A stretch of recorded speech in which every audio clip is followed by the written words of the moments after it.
Good morning and welcome to NASA headquarters in Washington. I'm Public Affairs Officer Trent Parado, and we're here to discuss the successful completion of NASA's Commercial Orbital Transportation Services, or COTS, initiative.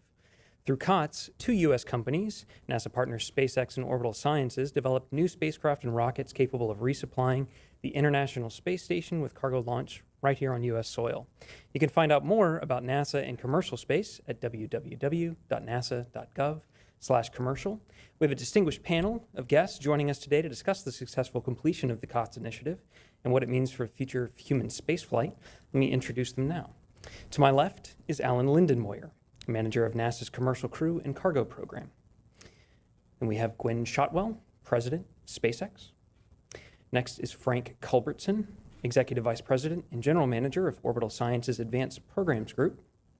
Frank Slazer, Vice President of Space Systems, the Aerospace Industries Association, and Phil McAllister, NASA's Director of Commercial Spaceflight Development.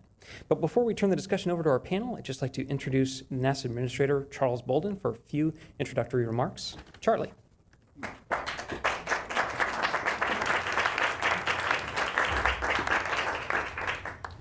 Thank you, Trent, and thanks to all of you for coming, tuning in, tweeting, doing whatever you're doing to take part in this great event today. I want to welcome all of you to this milestone moment in NASA's commitment to transition the transportation of both cargo and crew to the International Space Station and other future low Earth orbit destinations to our commercial industry partners. A little more than 2 years ago, after the end of the Space Shuttle program, two American companies, SpaceX of Hawthorne, California, and Orbital Sciences Corporation of Dulles, Virginia, have restored American capability to deliver and return experiments and supplies to the International Space Station, replacing our reliance on foreign providers. Their successes mark the conclusion of NASA's Commercial Orbital Transportation Services, or COTS program, and clear the way for both companies to begin providing regular transportation services to the ISS. SpaceX completed its COTS development with a demonstration mission to the space station last year. Since then, the company has flown the first 2 of 12 contracted cargo resupply flights to the space station.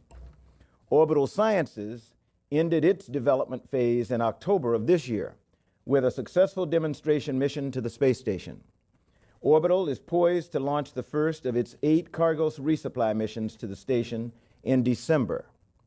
These achievements are the result of strong bipartisan leadership by the Obama and Bush administrations, as well as the extraordinary skill and dedication of the men and women of NASA and our partners in the private sector. Building on this public-private partnership model, President Obama has invested in an even more ambitious plan to have American companies transport our astronauts to the ISS on spacecraft launched from American soil, ending the outsourcing of this work overseas. It's now critically important to get full funding from Congress to keep us on track to begin these launches in 2017. 3 companies, SpaceX, Boeing, and Sierra Nevada, are already hard at work developing the next generation spacecraft and rockets capable of transporting humans to and from low Earth orbit from American soil. Next week, we will issue a final request for proposals for contracts designed to ensure commercial companies meet NASA's safety requirements for transporting NASA crews to and from the International Space Station.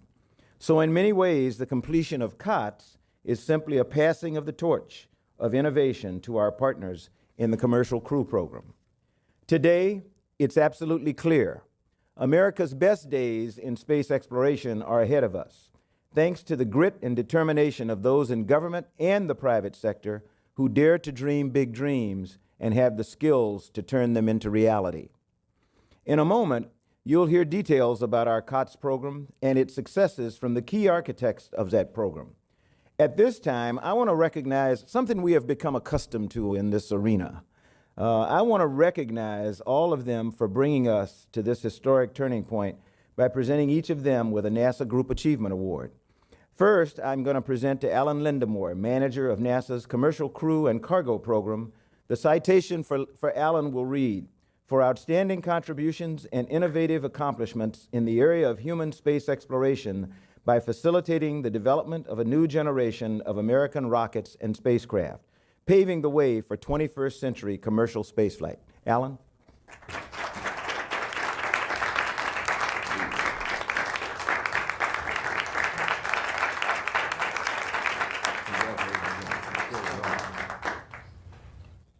And so I only have to read the citation once. I'm gonna tell you about the next two people, and then we'll get them up one at a time, but then together. They do that thing every once in a while. To Gwen Shotwell, President of SpaceX, and Frank Culbertson, Executive Vice President and General Manager, Orbital Sciences Advanced Programs Group.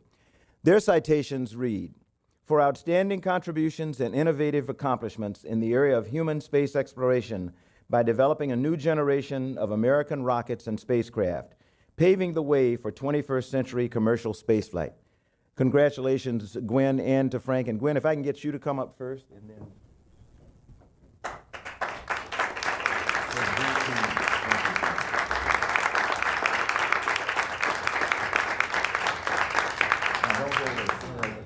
Frank.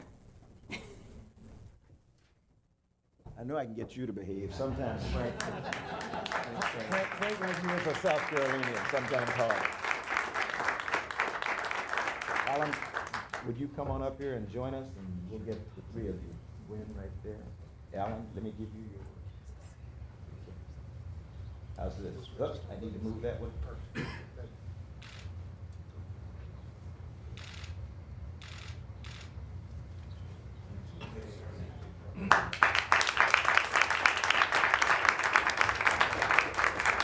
Congratulations to all of you once again, and this is an exciting day. As I said, you know, it's kind of quirky maybe, but we just finished taking the Olympic torch up to station last week and getting it back down, so in a way this is passing another torch.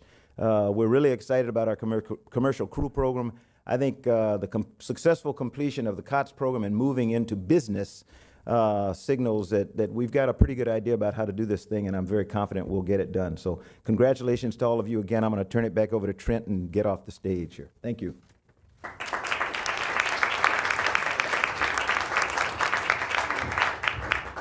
Okay, so let's hear from our award-winning panelists then. And we'll begin with Alan Lindenmoyer. Thank you, Trent, and thank you, Charlie, so much. What a great surprise, and what an honor and a pleasure to be here today to talk about the success of COTS with my great friends from SpaceX and Orbital. I'd say we made the right choice. It worked. SpaceX, COTS. The origin of COTS was from a very healthy competition. We had a large group of companies that competed to become our partners, but we had high confidence in these two companies that they were going to deliver, and they certainly did not let us down. I personally had confidence that these companies were going to produce new space transportation systems with or without NASA's help. But I think we've seen here with that contribution of financial support from NASA and the technical resources we had available really accelerated the work that you had planned to do. And it certainly was great to see us succeed. COTS was a challenge to private industry. It certainly was a new way of doing business for us, but it was an experiment to show that with proper strategic investment to help overcome the barriers to entry that are so difficult in this business, along with partnering with access to NASA's vast history of lessons learned and our experience we've learned over the years, and availability of our technical support when needed. You couple those two things together, put it with two very strong companies, could it lead to the development of new state-of-the-art systems? Well, why don't we take a look at the amazing machines that these companies have created?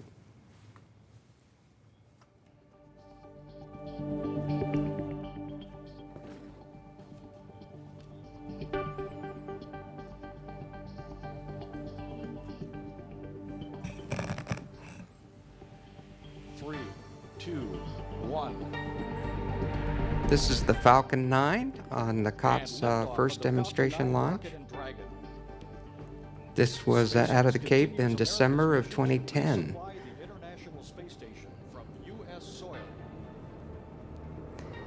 And then on the second flight in May of 2012, this flight was just a two-orbit demonstration. And then on the second flight in May, the Dragon successfully did a flyby of the station, rendezvoused with the station, and then had a perfectly successful berthing to the station. On the mission, they did carry some demonstration cargo to prove out all of their internal systems. The Dragon stayed on orbit for about a week and then was unberthed.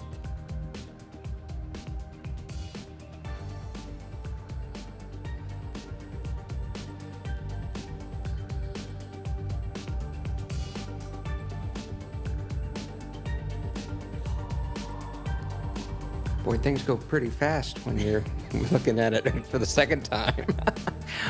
A couple revs later, the Dragon had a great successful splashdown in the South Pacific, was immediately recovered, brought back, and proved that it was a good, reliable system of getting our science home from the space station. And then this last April was the first flight of the Antares new rocket system. To the International Space Station. And then just a few months later in September, it made its flight to the space station, September 23rd, out of a brand new launch pad at Wallops Island, Virginia.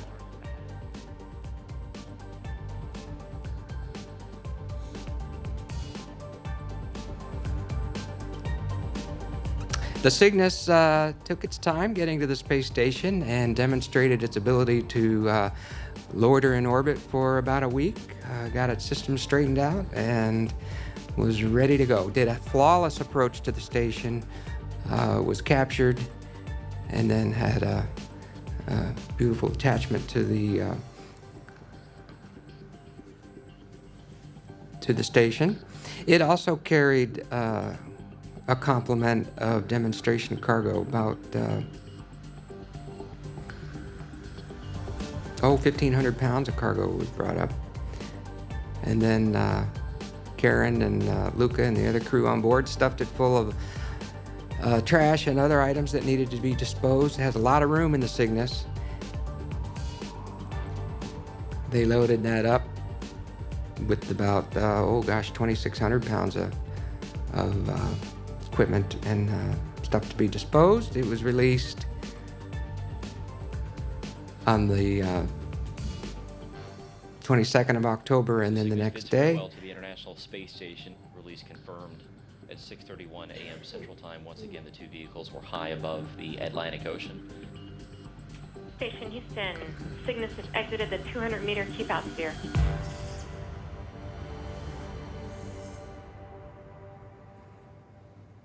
Had a safe and uneventful re-entry on the 23rd of October. These are incredible machines. They're highly complex, state-of-the-art spacecraft, and certainly worked beautifully well on the demonstration, which set up now, paved the way for cargo services for several years to come. To keep the space station going with all the incredible research it's doing. COTS needs, it's not for everything. COTS was a new way in business. It was a new way of doing business, and it certainly needed the right ingredients to be successful. A good, strong value proposition from the companies proposing. We weren't looking to expand new technology. This was taking technology that was known, repackaging in a more cost-effective and innovative way. It needs multiple companies to have a good, healthy competition. Needs good, strong financing, because NASA did not pay the full cost. There was a very significant amount of investment from these companies. And you have to have multiple markets. Government can't be the only customer. These systems are available to others in the industry and expanding the U.S. Commercial industry. This is American ingenuity at its best, resulting in safe, reliable, and cost-effective space transportation, providing an incredibly important job of resupplying the space station, taking over the job of the shuttle was intended to do. It's going to keep the space station going for many, many years to come. All the great research going on, help us explore the deep space, and it allows NASA to focus on the more current and difficult challenges of building the new vehicles and spacecraft we need to explore beyond low Earth orbit and make our way out to the asteroids and eventually to Mars. So congratulations, well done. Thank you for making NASA a very proud partner. Thank you.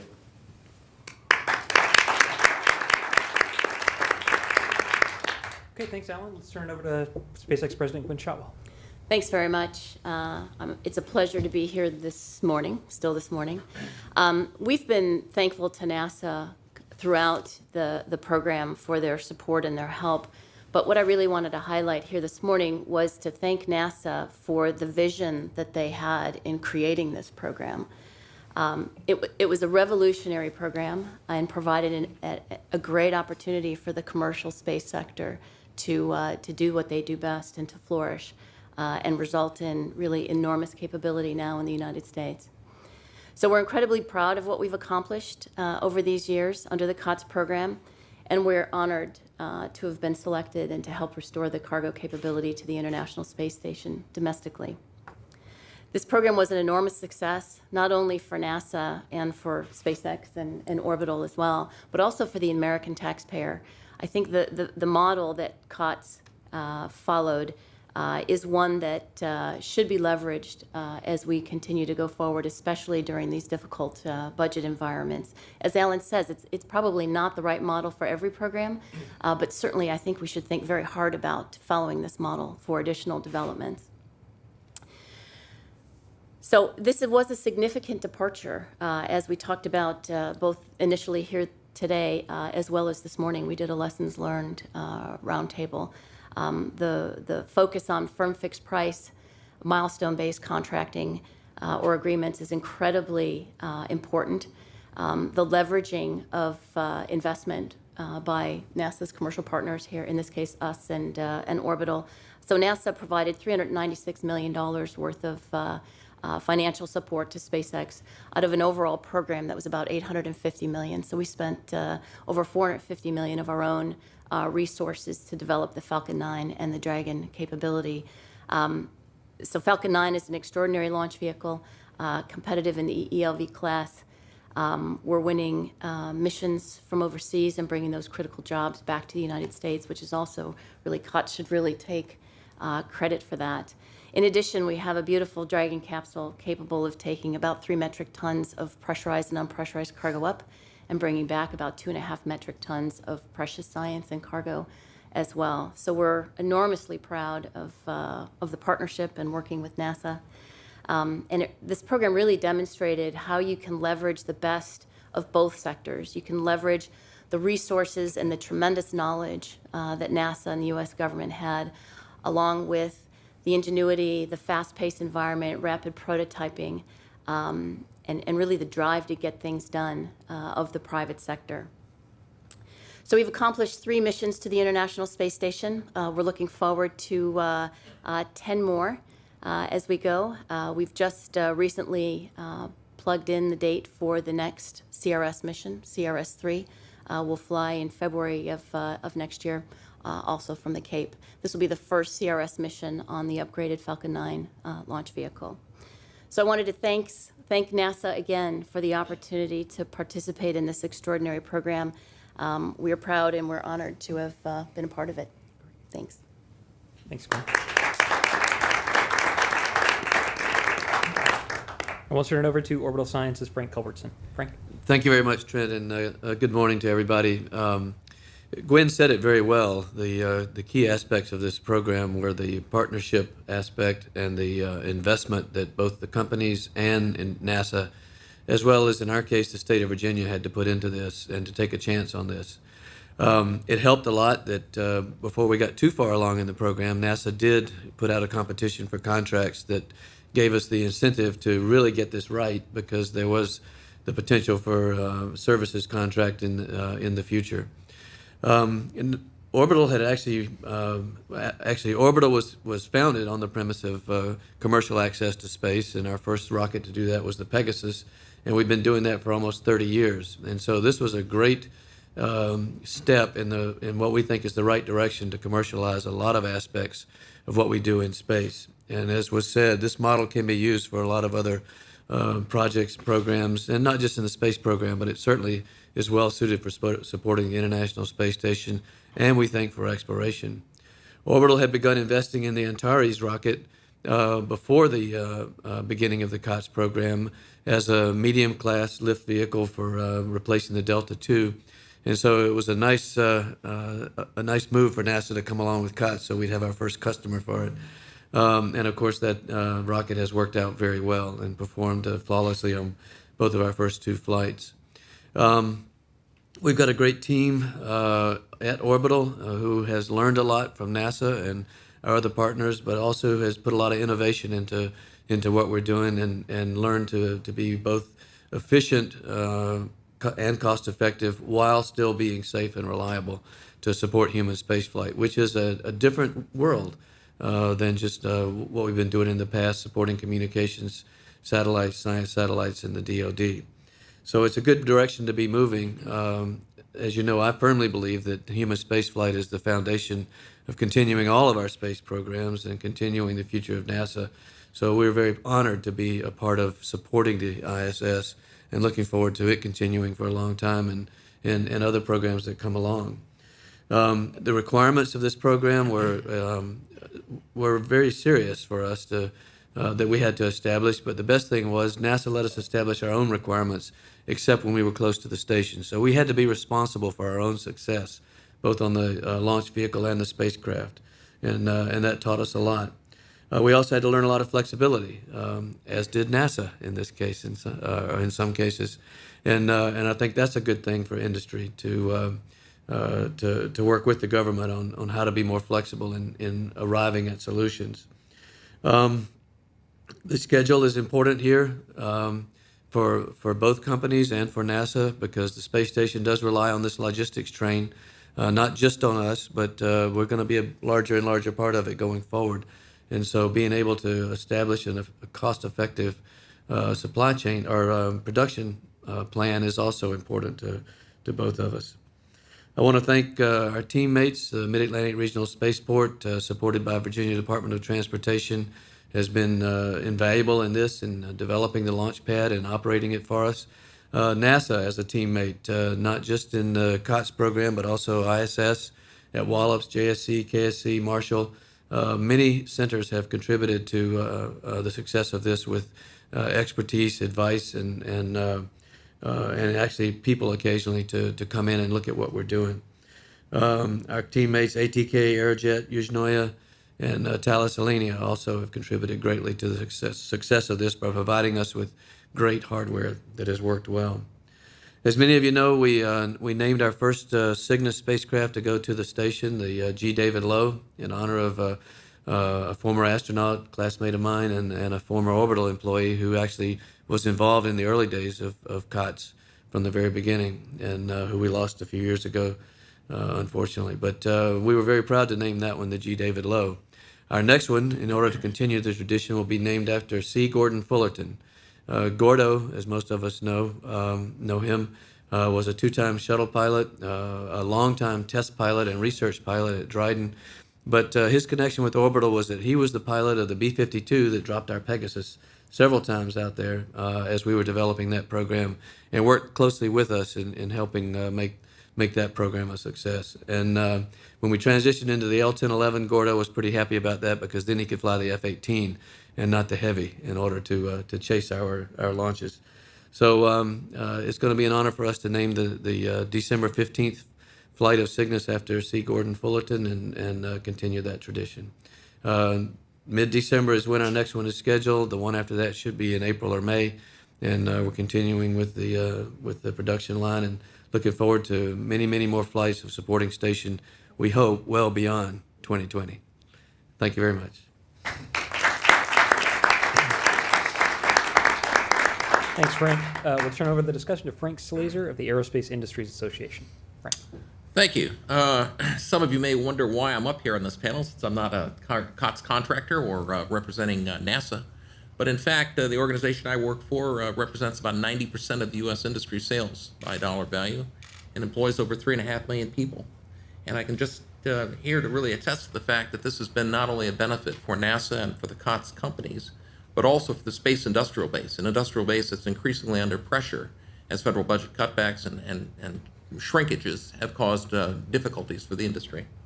COTS has really also shown not just that these companies can reach the space station, but also that leadership in space by our nation isn't just something that happened in the past we can look back fondly on, but our road to the future and something we're going to continue to excel in. COTS also showed the value of giving industry a greater role in accomplishing an objective. Again, you look at the cost that was invested in COTS, a little more than $800 million. That's about what one shuttle flight used to cost. And now we have 2 launch systems, as well as 2 cargo capabilities to bring materials up to the station and some materials back. In addition to independent access, because these developments happened, the United States is starting to see something that hasn't happened since the 1990s. U.S. satellite sales are being made and launches are being planned on COTS vehicles. So we're bringing back from the future or to the future something we once did, which was having a healthy launch industry and reestablishing our space transportation role. The investment is also helping to facilitate NASA continuing to invest in the Orion multi-purpose crew exploration vehicle, as well as the Space Launch System. This is an important thing because right now NASA's budget's under a lot of threat between sequestration as well as the overall decline in the federal spending right now. So for NASA to get this very cost-effective way to sustain ISS to at least 2020 and hopefully beyond is very, very important. I'd also note that the COTS is also helping to create more than just providing access to the ISS for NASA purposes. It's enabling new industries and new users in academia and other locations in our society to utilize the ISS National Lab, the International Space Station National Lab. And this is really going to be important because Space Station is a facility that's got great capabilities. Now we need to utilize them, and that's starting to happen, and COTS is a big part of that. In fact, as an example, in just 3 years of operations, one new company, NanoRacks LLC, has sent over 100 payloads to the International Space Station on behalf of customers ranging from 39 school districts to advanced pharmaceutical companies. U.S. industry has invested and is investing capital and innovative ideas to support this new future, and the government agencies and the Congress that have created this program have also taken key steps to foster these new initiatives. Stability, however, is important going forward in the future. These companies have invested their capital on behalf of a market that they need to have some assurance is going to be there in order to pay back their investors as well as to enable future capabilities to be developed in a similar way. COTS and the Commercial Cargo Program have also successfully reestablished U.S. domestic cargo access to the station, and AIA believes that COTS has pointed the way for NASA's Commercial Crew Program as the most expedient way to now reestablish independent U.S. crew access to the space station. Thank you very much.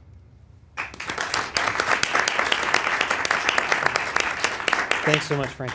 So before we turn over the discussion to Phil McAllister for closing remarks, I just want to show a short video that highlights some of the science we've been able to conduct aboard the International Space Station. Some of the investigations we're really excited to be able to send up, and these, of course, capabilities that have been enabled by our COTS partners and current commercial resupply services providers. If we could cue that up and show it.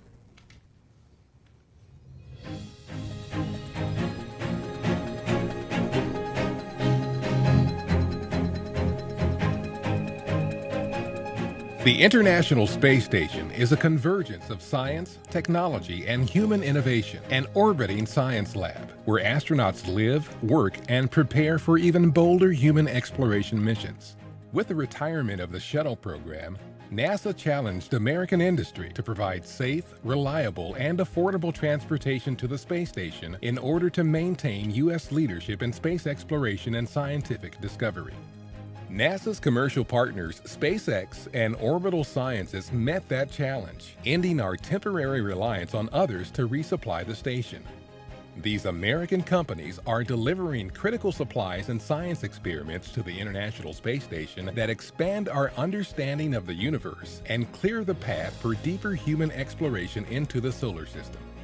One recently returned investigation aboard a SpaceX Dragon spacecraft was the coarsening in solid liquid mixtures experiment. an important trial that will help American engineers back on Earth develop even more durable and stronger materials for automobile, aircraft, and spacecraft parts. The ability to deliver and return frozen space station cargo, including biological samples, is essential for scientists hoping to better understand how the human body can thrive in long-term spaceflight. These and other important results gained in space also have direct benefits here on Earth. One experiment on human immune cells, scheduled to fly next year, requires astronauts to access samples very quickly after the cargo arrives to the space station. Spaceflight capabilities developed through the COTS program make this experiment possible. With hundreds of ongoing experiments, the International Space Station will be a platform of discovery for years to come. The amazing breakthroughs in scientific research will be made possible and carried aloft to the orbiting laboratory by NASA's American partners, SpaceX and Orbital Sciences. But the success of NASA's commercial cargo program is just beginning. Soon, private American companies will be transporting our astronauts to the station on spacecraft launched from U.S. soil. Thanks to American ingenuity and NASA's never say never attitude, the future of space exploration is indeed bright.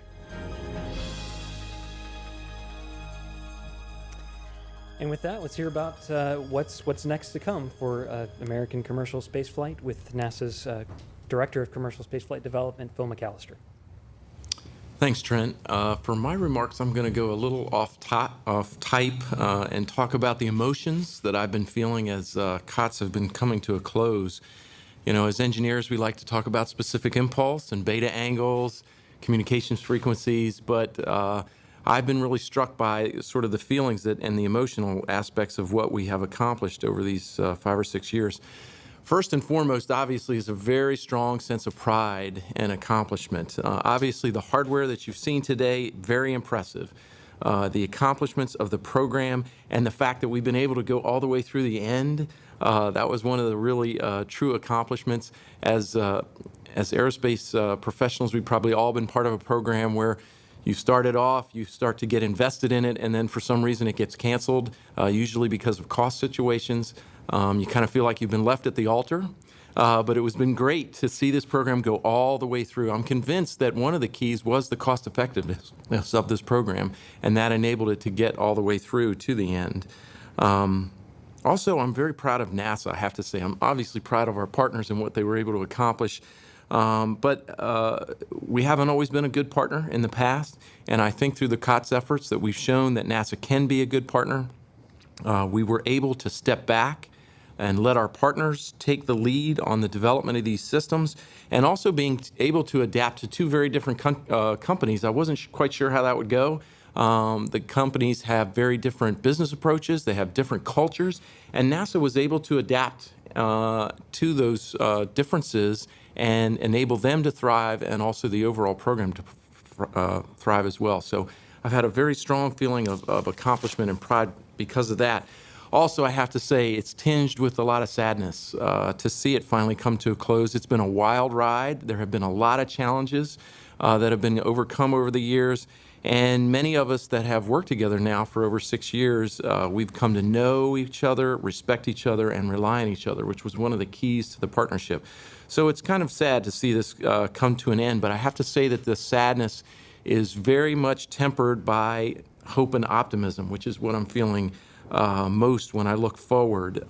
The future that has been enabled by the COTS program. We can now get the most out of the International Space Station. We are no longer going to be constrained by our upmass capability, and the productivity of that national lab can finally come to full fruition. So I'm really excited about that.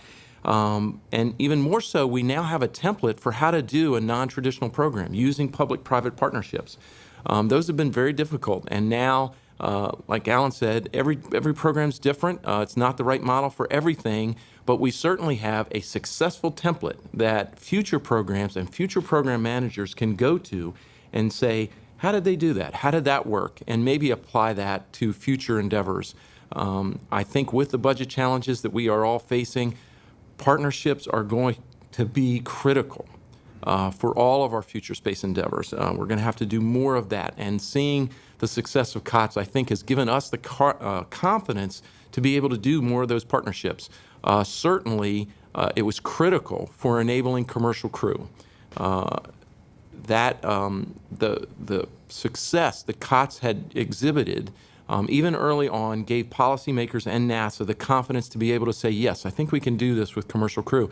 And if you look at commercial crew, most of the critical key aspects of COTS have been adapted by crew.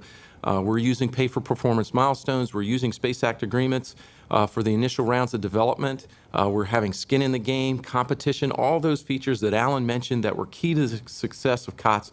We are adapting and using in commercial crew and hope to be using that in the future. So I think that's the final feeling that I have, is the hope and optimism that I see for the future and our exploration efforts. Thank you.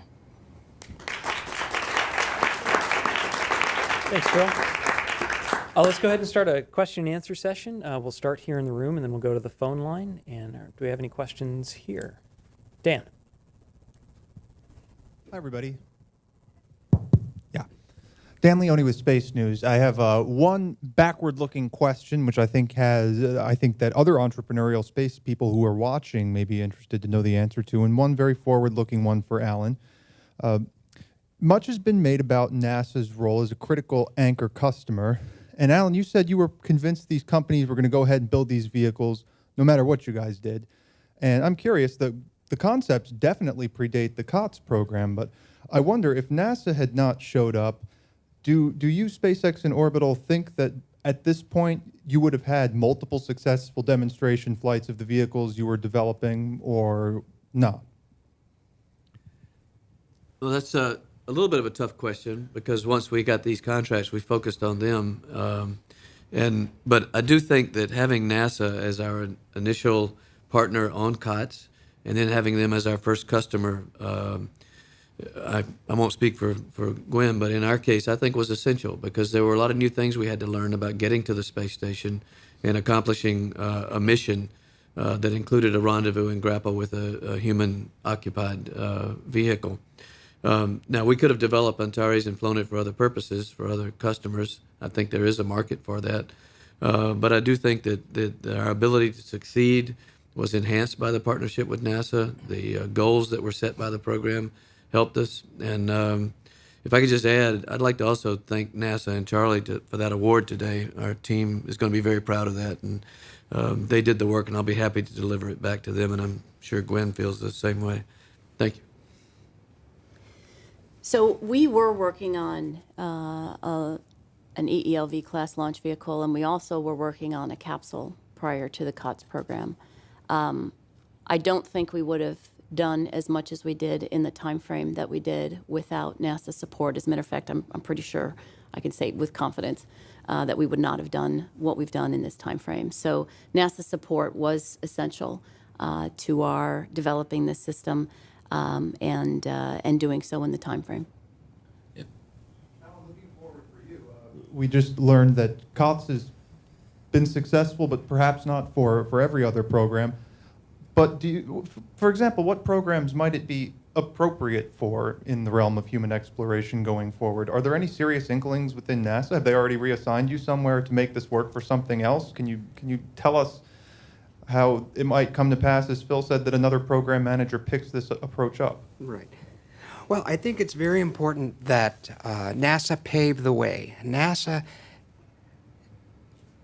breaks through the challenges of the new technologies that are required to explore outside of Earth's boundaries into low Earth orbit, and then going deeper and deeper into space to the moon and beyond.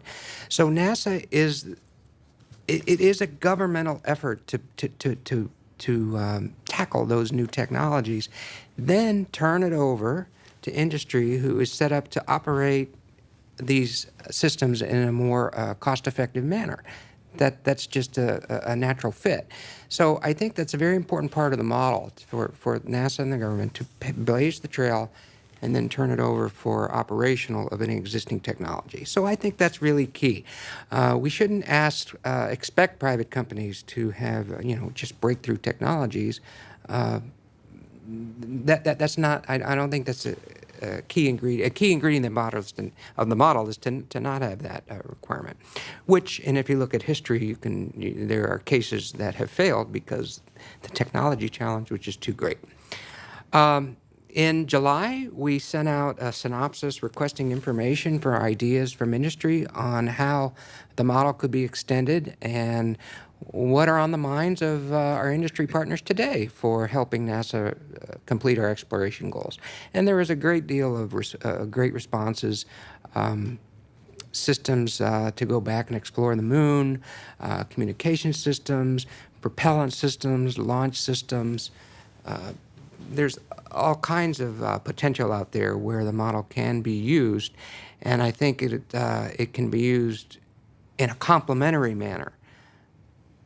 NASA develops the high technology systems, and then the systems that are less complex can be turned over to industry. So I think that's the way to look forward. Is just to keep looking for those opportunities where we can work together to create and achieve our goals. Let me jump to the phone line here, and we'll start with Tarek Malik with Space.com. Go ahead, Tarek. Thank you. I have a question. I think about looking ahead for Gwen and for Frank.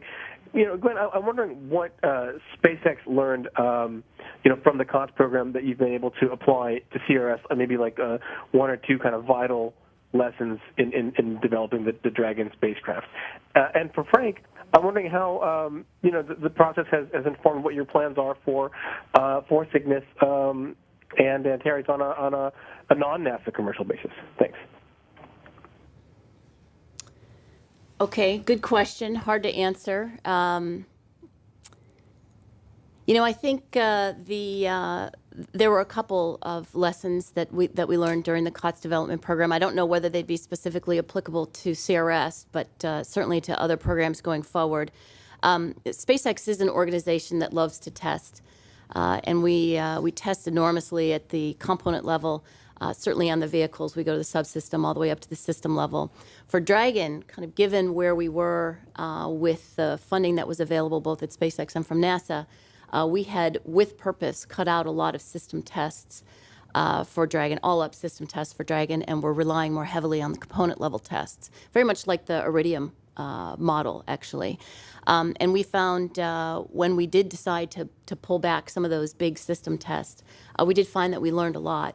So we'll continue to do those big system tests on our launcher systems going forward. That's always been the plan, and certainly we'll continue to drive large system testing on the capsule side as well. I only gave you one lesson learned. I cheated there. Sorry, Tarek. You want more? No, you go. Another valuable lesson learned in COTS that carries over into CRS is the relationship between the company and our other partners, including NASA and the state of Virginia. We've had to work through a lot of issues, and sometimes very intense issues related to cost, schedule, and technical performance that have paved the way for improving the way we're going to operate in the future. Even the fact that we had to abandon our approach on the first attempt of the demo mission and come back around and try it again allowed us to basically do a major simulation in space of the management team, the technical teams, and the engineering teams, making sure that we all agreed on how we were solving this problem, what we were going to do next, and what the procedures were in a very efficient way. And I think that will allow us to deal with any other problems that might come up in the future. As far as how we're going to use Cygnus in the future and Antares, we are negotiating with several companies for carrying other payloads into space. But we already have commitments from other organizations to add payloads, secondary payloads to the Cygnus. And a couple of flights down the road, we will be doing conducting an experiment for Glenn Research Center to evaluate fire propagation and how to extinguish fires in space after we undock from the station. That's the plan. And then we also have some other secondary payloads that could be installed on either the outside or the inside and conducted following the cargo delivery. So we think there's lots of opportunity for that, as well as the exploration, asteroid retrieval, and lunar missions develop in the future. They're going to need cargo. They're going to need modules. they're going to need support from companies like ours to be able to conduct those missions in a cost-effective way. Thank you. Okay, let me take two more from the phone. If there are any further questions here in the audience, just shoot a hand up as we take these two, and I'll come back to you. But let's go with Alan Boyle, MSNBC. Go ahead, Alan.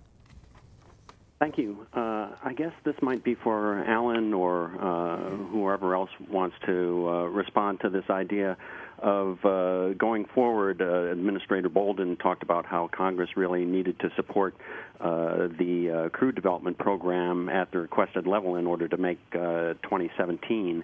Why, if COTS was such a success, is it such a hard sell to get the sort of money that NASA is looking for? And what would be the impact if the funding level was not at what the administration wants? How much would that affect the development programs for specifically SpaceX? Might be Phil's. So I can't speak for Congress. Obviously, it's a very difficult budget environment for all discretionary programs, and we're going to see that continue in the future, which is why programs like COTS become so critical for in the portfolio of the agency. Going forward, we've said this very many times. Less money means we go slower than we would like to go.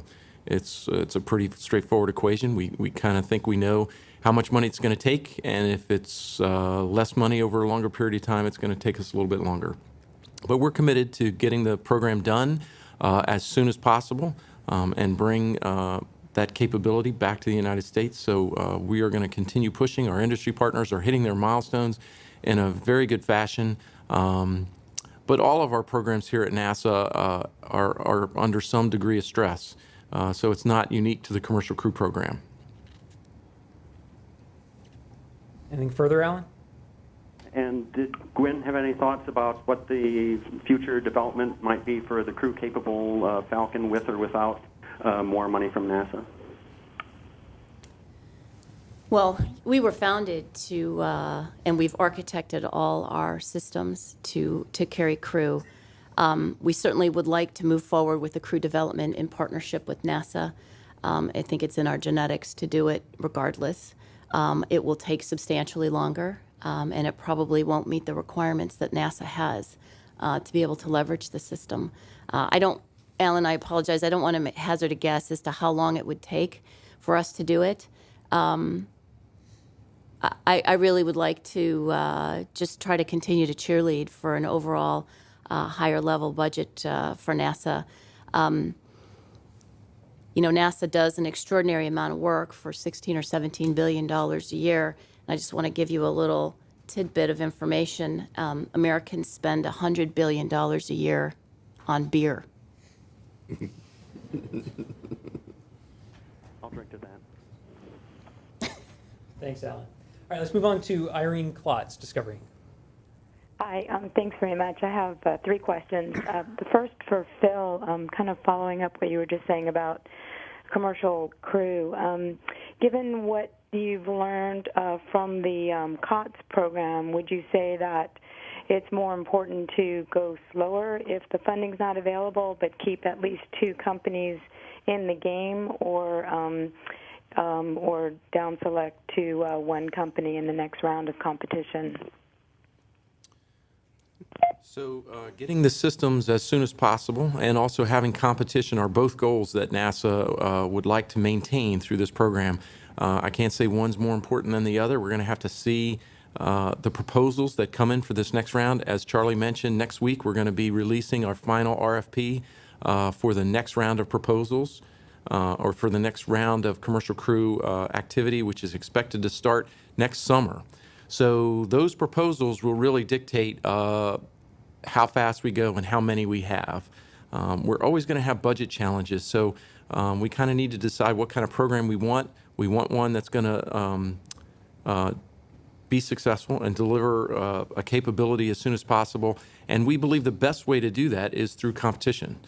So we would like to maintain that. Obviously, we're going to have some hard decisions with the budget, and we're just going to have to see how that plays out and see what the proposals say, see where the competition sort of plays out, and what's in the best interest for NASA in that selection. Thanks. The next two, one for Frank and one for Gwen. Frank, I know Orbital's pretty focused in with the first supply mission, but could you give us any updates on any non-NASA business or prospects that might have come up since the demonstration flight? I guess it was last month or the month before. I'm losing track of time. Thanks. Sorry, Irene, I can't really talk about competitive issues yet. We're still in negotiations and discussions. But it is fascinating, isn't it? Okay, and Gwen, kind of a related question for you is the next launch of Falcon 9, of course, is just coming up, I guess, another week or so. Is that still on track for the 22nd? I had heard a report that it could be a couple days later. And if there's anything, I understand the rocket will be going for the first time to a new altitude, and just a little bit about what you're hoping to achieve with that SES flight. Thanks. Good afternoon, Irene. Yes, so the next flight of the Falcon 9 will deliver the SES-8 satellite to a geosynchronous transfer orbit.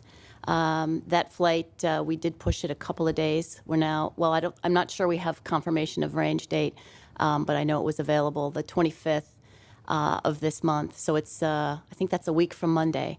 We wanted a little bit more time to make sure the launch site was ready for us. I wanted to give the crew a little bit of rest. They've been working really, really hard to get this flight off.